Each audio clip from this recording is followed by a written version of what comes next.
Good afternoon, students, and welcome back in January 2020. This is your first day of your advanced elective on the economy from poverty to prosperity. We are your two facilitators. My name is Lane Mounier. And I'm Rudy Ackerman. And we are very excited about this term because this is the first time that this course has ever been taught at ALU. It's a brand new module and it's highly interactive and it's, we hope, like nothing you've ever taken before. So we'll get started and we'll give you an overview of the field of political economy because this is a political economy course, and then we'll give you an overview of what you can expect this term. But before we get started with that, let's just first introduce ourselves. So some of you might know me. I'm Rudy Ackerman. I teach economics in IBT in second year. My background is as an economist. I did my master's in South Africa on development economics, and I've worked in banking, and now I'm teaching here at ALU. And for those of you who had me last term, my name's Lane Mounier again, and I am a facilitator in the Global Challenges program. My background is very interdisciplinary. I have a master's in human rights from Columbia and a PhD in law and society from New York University. And that basically means my PhD is in law and politics. But of course, you cannot understand law and politics without understanding the economy, which is part of what you'll hear about today. And I've worked all over the sub-Saharan African region doing development work. And before coming to ALU, my primary job was as a researcher. And so here in Rwanda, I study the relationship between gender, conflict, and natural resource management. So I do a lot of work on environmental conflicts and the resources that undergird them. Cool. So as you can see from our experience and our education backgrounds, we are from different but very interdisciplinary backgrounds as well. So we, through this Poverty to Prosperity course, aim to blend some of those fields. The two main fields that we'll be blending is that of economics and political science, but there are also many other subfields such as history, sociology, anthropology, geography, behavioral psychology, law, philosophy, and development studies, all blended into this course. So it's really not necessarily an economics course, it's not a political course, it is something in between everything. So it's really important to remember that all of these disciplines that you see listed on the screen right now, these are really artificial constructs, right? So professors and scholars and researchers, for thousands of years have needed to put them in themselves into schools of thought so that they could collaborate, so that they could share a common language, they could share common ideas and terminology. But if you can imagine all of these social sciences that you see in front of you on the screen, it's really like a big, beautiful mosaic Venn diagram in which everything helps you understand everything else. So this is really, our emphasis is on being transdisciplinary as much as possible. Cool. When it comes to the contribution that development economics brings to this course, it's the course name Poverty to Prosperity is really about trying to understand how do we get from poverty to prosperity? How does a country develop itself? From a poor nation with few resources, most of the people in destitution, and how do we get them to be more developed, more with greater amount of choice? And so economics, the field of economics, asks how resources are allocated, who decides what, who has what. So that is what economics is about. Development economics asks how these resources can be allocated equally. How does the various resources in the economy all come together in very equal and productive ways? So it's very concerned with poverty and development of societies, and it asks why are some countries rich and others are poor, and most importantly, what we can do to change that. And from my approach to this course, you can really think of Rudy and my expertise as kind of like a yin and yang and very complementary. So from political science perspective, political science, as we think of it, originally developed maybe 2,500 years ago with Greek philosophers, Aristotle and Socrates and Plato. They sat around and discussed whether or not government was good and what should government be doing better. And that was the origins of the study of the state, and it was deeply philosophical. Now, if you fast forward, political science as a field that we think about it, you know, the major that you would study in university, really came about in the late 1800s, certainly in the early 1900s. So political science as a field is a little over 100 years old, and modern political science really focuses on really three areas. The one is governments. How are they formed? How do they work? How should they be? Policies. And policies are basically the opinions and approaches and laws that a society adopts to solve social problems. One thing I do want to say is I think students often mix up policies and laws. Policy is an umbrella term, and a law is a part of what makes up policy, but policy also includes public service messages and education and all sorts of other ways that governments try to alter people's behavior in addition to laws. And then the third area of focus for political scientists is behaviors. And this can be either individual behaviors, such as voting behaviors, or collective mass behaviors. So what does institutions or governments do collectively? The main thing that I would like for you to remember about political science is that just as economics examines the allocation of resources, political science examines the allocation of power. And whether or not you want to think of power as a type of resource is something you can think about. But it really examines power and decision-making within systems of governance. So I want you to think a lot about who has power, who doesn't have power, and who makes decisions and who doesn't make decisions and who is affected by those. Fourthly, it seeks to do one of three things. So there's really like three goals with political science, and that is to describe how things are, to explain why things are the way they are, or three, to prescribe, which means how things should be. So how it is, why it is, or how it should be. And then subfields, like for example, if you're going to get a PhD in political science, you would choose one of several subfields, and that can be political theory, comparative political systems, international relations, political methodology, which really examines how do we know what we know about politics. And then you can also have a country or regional specialization. So there's we have our specialization in African politics and economy. So this course really asks a big question, which you guys can kind of think about as we go through this term. And the question is, do you think that politics influences the economy, drives the economy?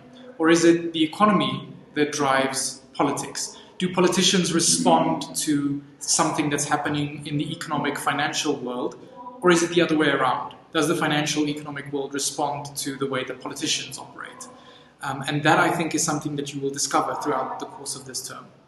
And if we were to ask you, if you were in charge of a country, what social or political events would you need to know how to deal with?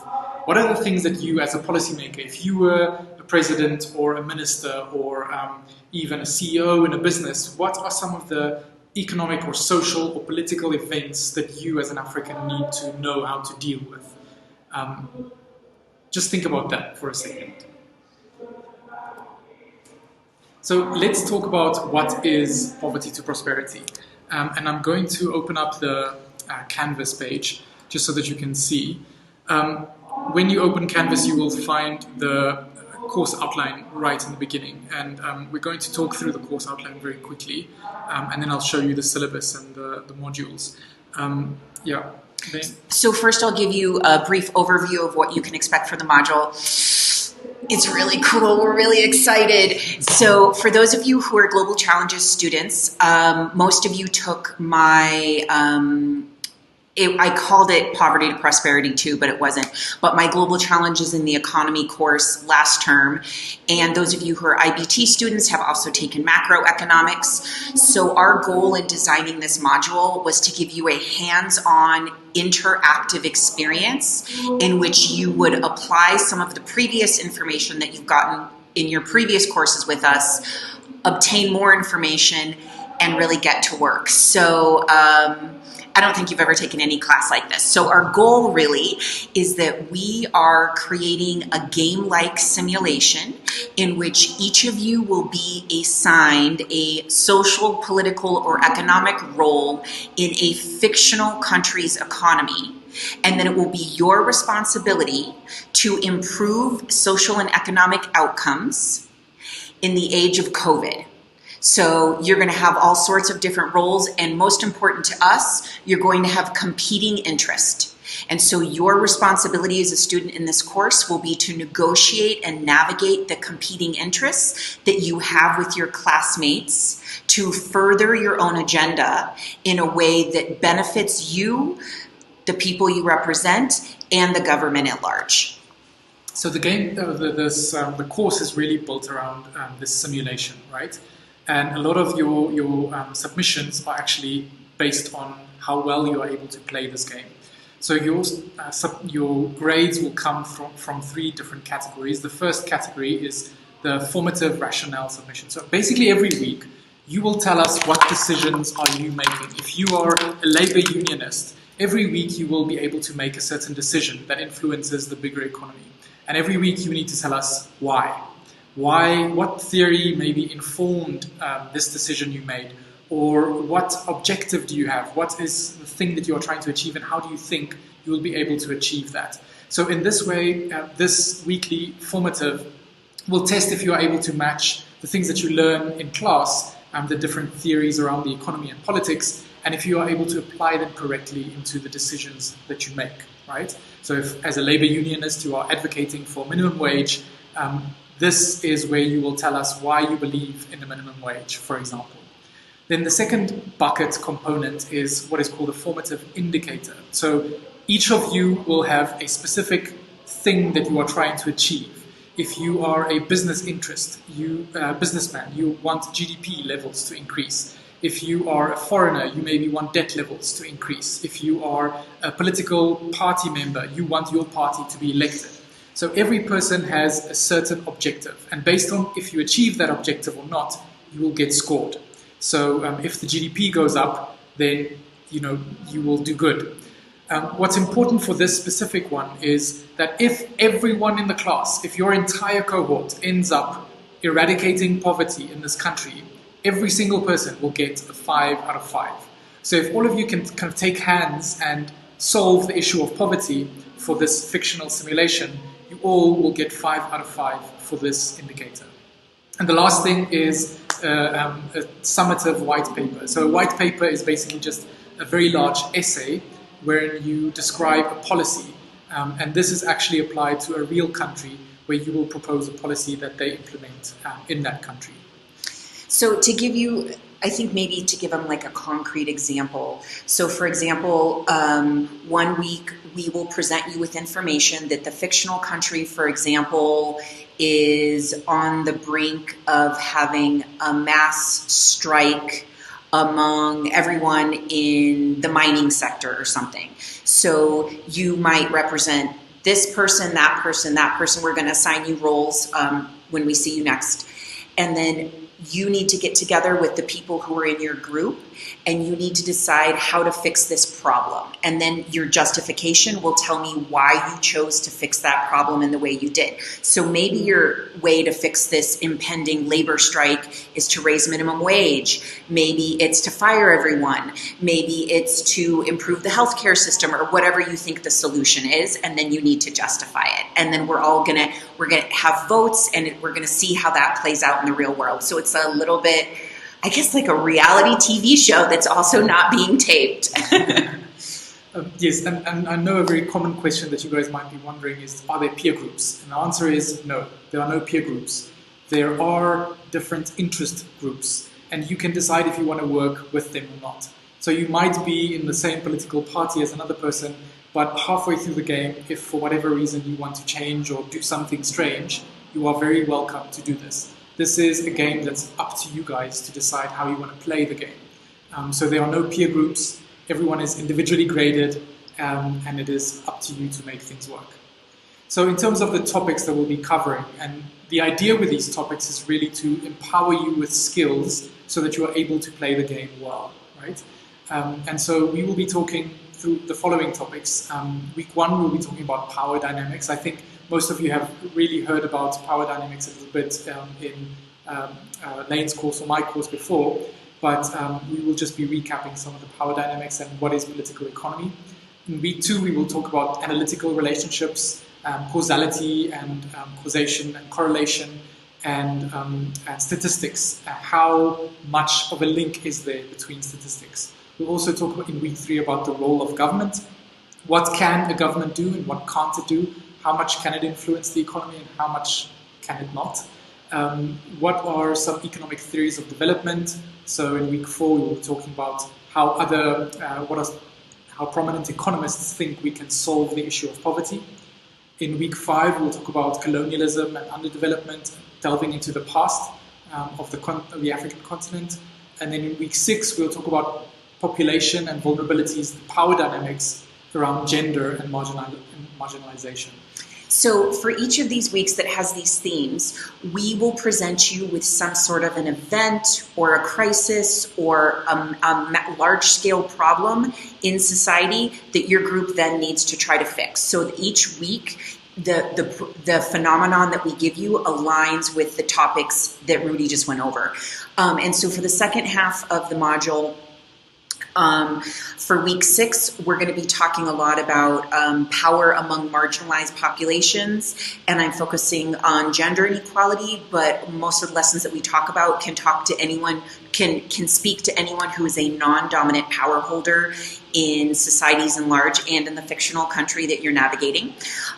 Week 7 is about the relationship between poverty or economic outcomes and rates of violence and conflict. Week number 8 is very topical for your generation because the current migration crisis across the world, epitomized most of the Middle East right now, has really forever changed the global economy. So we thought that it was prudent that at least 1 week focus on the relationship between the economy and forced displacement.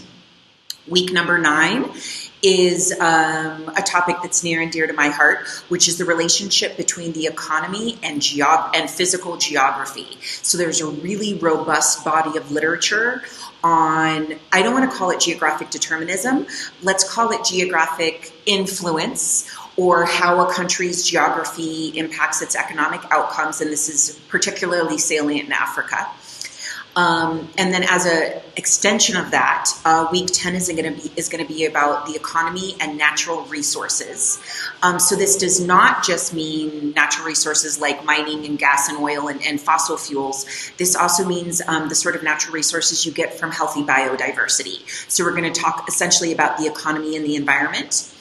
And then week number 11 is going to be about how foreign involvement impacts economic outcomes. Obviously very, very relevant to Africa as well.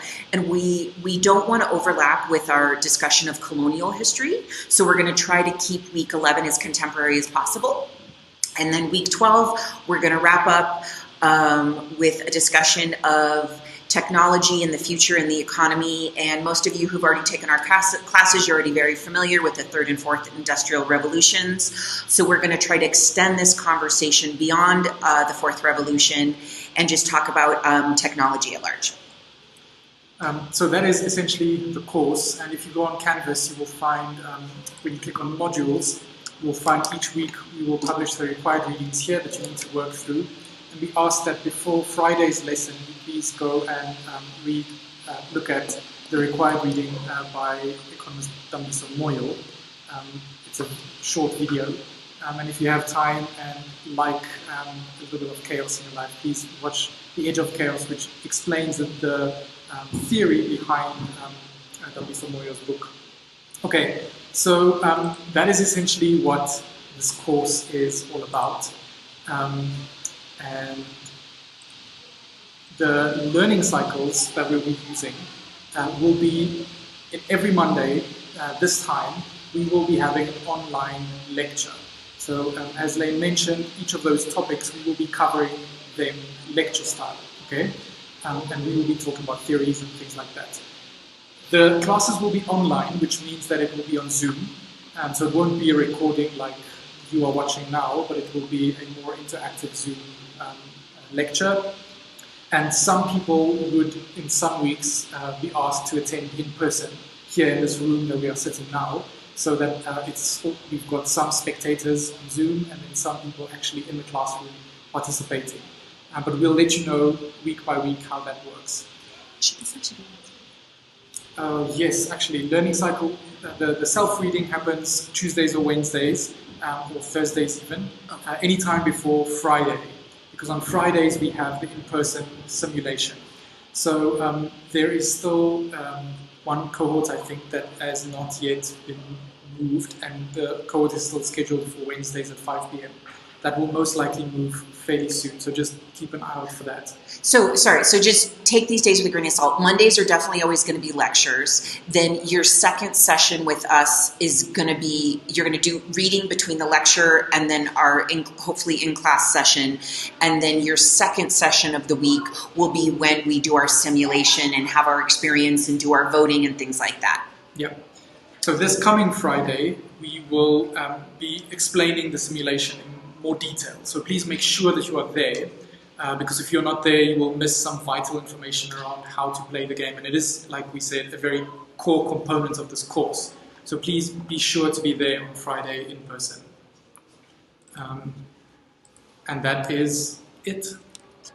So again, we are so excited for you to be here, and I think we're all a little disappointed that we couldn't be in person on the first day. We even had chocolates for you guys, but okay. Rudy brought you candy. That's how excited he was.